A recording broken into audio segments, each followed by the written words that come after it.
la suite de cette résolution prise par le conseil d'administration du Crédit Mutuel pour apaiser la tension sociale au sein de l'entreprise, les représentants des délégués du personnel ont rencontré le directeur général afin d'aborder les points de la plateforme revendicative déposée à la direction du travail. À l'issue de cette rencontre, un certain nombre de points a été débattu, dont l'effectivité de la promotion interne relativement aux appels à candidature. En effet, les parties s'étaient accordées sur la comptabilisation des années d'expérience et l'effectivité de la préférence interne en cas d'égalité de compétences et de profit. Ce principe n'est, en réalité, qu'une reprise des exigences de l'article 19 de la Convention collective des systèmes financiers décentralisés qui dispose, en cas de vacance de poste ou de création de poste, l'employeur fera appel de préférence aux employés en service dans l'entreprise et aptes à occuper le poste. En cas de promotion, l'employé pourra être soumis à une période d'essai prévue pour l'emploi qu'il est appelé à occuper. Cette obligation a été rappelée à l'employeur par la direction du travail et de la sécurité sociale. Il nous a été donné de constater que l'institution a lancé des appels à candidature en méconnaissance royale des dispositions de l'article ci-dessus, cité et en violation de ses engagements matérialisés dans le PV du 23 juillet 2020.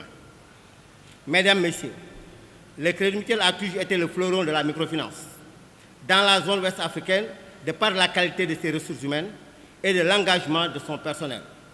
Nous n'accepterons jamais ces recrutements de complaisance. Sur le deuxième point relatif à la révision de l'accord d'entreprise, il faut noter que la direction générale n'a pas jugé opportun de faire une contre-proposition suite à la publication faite par le collège des délégués du personnel depuis plus de 8 mois, ce qui a fortement et négativement influé sur les débats, car la direction générale n'avait qu'un document traduisant l'impact financier de la proposition des délégués du personnel.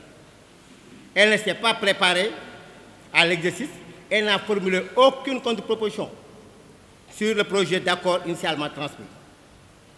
À la suite de ce débat préliminaire, les représentants du collège ont projeté le travail fait avec beaucoup de sacrifices et qui s'articule autour de 41 points. Seulement, ces derniers ont fini par quitter la table de négociation car le travail n'était plus sérieux et l'offre de l'employeur, on ne peut plus irrespectueuse. Partant, nous exigeons une reprise des négociations en présence du conseil d'administration. En présence du conseil d'administration, pas du président du conseil d'administration tout court, avec des propositions correctes qui tiennent compte de l'effort de tout un chacun dans l'entreprise.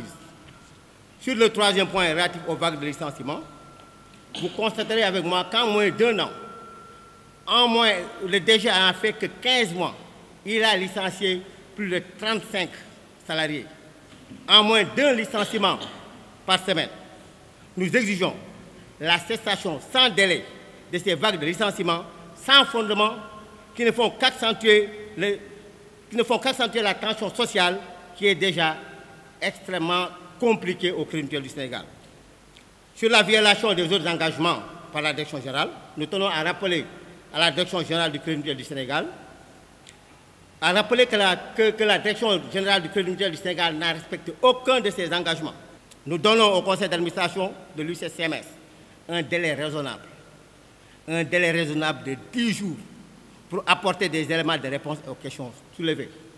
Au cas échéant, nous prendrons nos responsabilités et nous déclencherons une grève de 72 heures renouvelable au besoin.